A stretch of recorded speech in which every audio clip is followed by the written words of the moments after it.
Hi guys, welcome to the channel.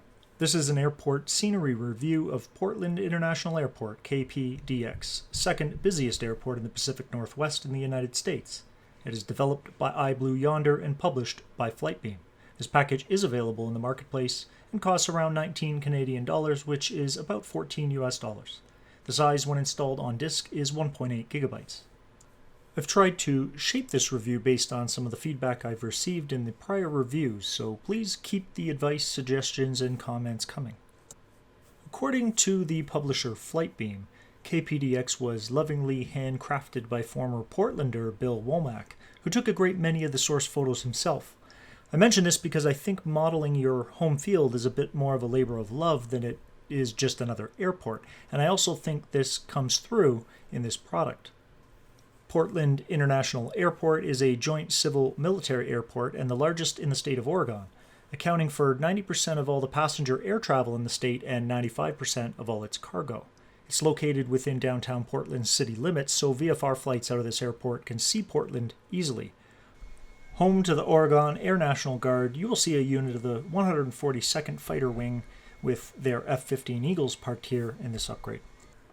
This airport has 3 runways ranging in length from 6 to 11,000 feet, each of them being 150 feet wide, servicing any type of aircraft with its large ramp and terminal areas. And here is the location of this airport on the globe for those of you who are maybe international viewers. And this is the before and after detailed zoom of the airport in the world screen in Microsoft Flight Simulator and the corresponding available locations to depart or arrive. I haven't checked every single taxiway sign as there are many, but I can confirm that in the over 2 dozen that I did check, and as I flew around the airport even more, they were all correct. Like many other packages, the windsocks do not match the Jeppesen charts but are very close. In most cases they are in the same position but on the wrong side of the runway. I did notice that the approach lighting systems are incorrect for this airport, which I do think is important.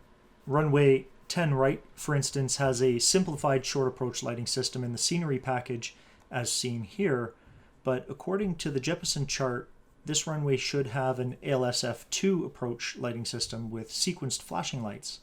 Runway 10L has the appropriate simplified short approach lighting, probably by chance as they seem to be using this system for every runway, but it is incorrectly placed. They should be intruding or starting on the displaced threshold area of the runway and not at the end of the runway as the scenery does. The same thing on 28 right and 28 left. Runways 3 and 21 are correct, having no approach lighting. This airport does have both standard and non-standard PAPI or precision approach path indicators, and they got those installations correct, with some being on the left side in the non-standard configuration. This displaced threshold and overrun areas of each of the runways looks correct, along with the general layout of the taxi and ramp areas. I did notice that all of the ILS hold short markings are correct, although Microsoft Flight Sim does not always recognize these hold short points and has always asked me, personally anyways, to hold short of the actual runway itself. So I'm unsure if Cat 1 to 3 hold short lines are modeled in the sim or not. Now this is a strange example of something the developer has decided to do in a number of areas, more specifically the outlying areas of the airport, but still, they've taken the photogrammetry autogen buildings from the default scenery on the right and replaced them with photos or satellite imagery on the left. Here's another example. This is the default scenery. The buildings aren't much to speak of, but on the left here, pay attention particularly.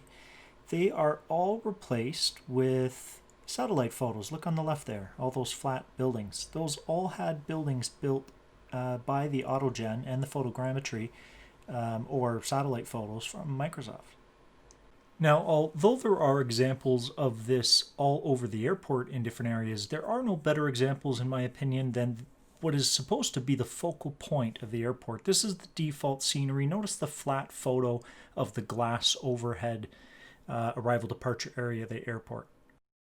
As we flip to the upgraded scenery package, the first thing you notice, in my opinion, is honestly how gorgeous this model is. It looks stunning. Its scale and how much work went into building this model. And this is just a small portion of this airport. This extends out to buildings well beyond this terminal area. It really is incredible, the scale of this airport. And this model looks gorgeous. I have no complaints looking at this model. I love every part of it. And then you flip to the other side of that same model and you get these are the stock textures on the ground here. These are satellite imagery. And you can clearly see on the right there some 3D model cars parked over other images of cars. It would have been very easy, with the amount of work that went into this model, to create some parking lot textures yourself and park those cars in empty spots. It takes everything away from this beautiful model they've created. And the worst offense is the actual focal point of the building. Look at the ground underneath the glass. They've used the stock texture, a photo of the glass on the ground. If you had to put a plain gray concrete texture there, I wouldn't have known any different. And now, instead of us talking about how gorgeous this model looks and the fly-through, instead of looking up right now, you're looking down at that silly ground texture. And let's distract ourselves from that for a moment. Unfortunately, though, once you see that, it's hard to unsee. And just take a look at the model. It is beautiful. The airport is great. And the textures they've used almost everywhere else look awesome. So I know that this developer can build good textures. Let's have a look at the textures they used for the runways. And I've mentioned this in other airport reviews, the textures on the taxiways, they all look great here. They're top notch.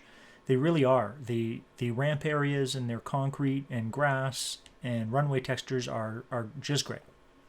If you look at the texture on the ground here at the stock tower, it's the exact same texture here. So let's switch gears, because there's a lot they got right here. This is the default scenery and we switch to the upgraded.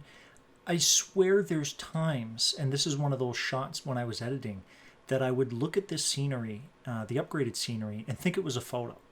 At distance, especially this side of the terminal, and this goes way out to the left, and way across as far as you can see to that tree line, and way over to the right is a bunch of scenery and models that they've created.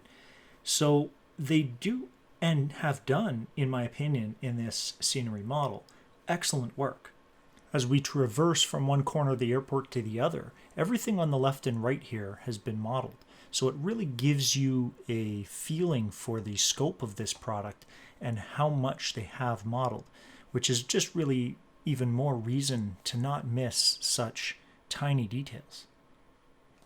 This is the default night scenery for this airport, and it's the pretty nondescript lighting that they do.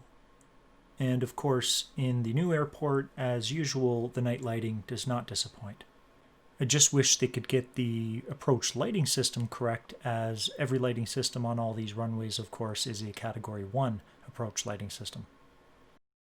The gates, however, all look absolutely stunning, so if you're flying the heavies into this airport, this is definitely an airport you probably want to consider, as this model would look just great if you were flying in with a heavy and arriving to one of these gates here. Although the review may seem somewhat heavily biased on what's wrong with the model, clearly what's right with the model is pretty easy to see, I think. So I think there's really no point in doing these reviews unless I bring to you what the potential problems or errors in the scenery package are. And before we wrap up, I'll give you an idea of what some of these buildings on the outskirts or far ends of the airport look like. I was particularly impressed by the Sheraton Hotel and a number of buildings in that surrounding area. And with that, guys, just to let you know, I missed a ton of buildings that are modeled in this project, like those domes. This is way out in the corner of the airfield. And I think it's important to note that my first impressions of this airfield were, I was blown away. It looks great. The models are top-notch. Most of their textures are absolutely stunning. It's just a few small details that really, to be honest, prevent this model from raising the bar, in my opinion. But I'm hoping you can see that from the review and be able to make that decision for yourselves. Anyways, guys, hope you enjoyed, and I'll see you in the next review.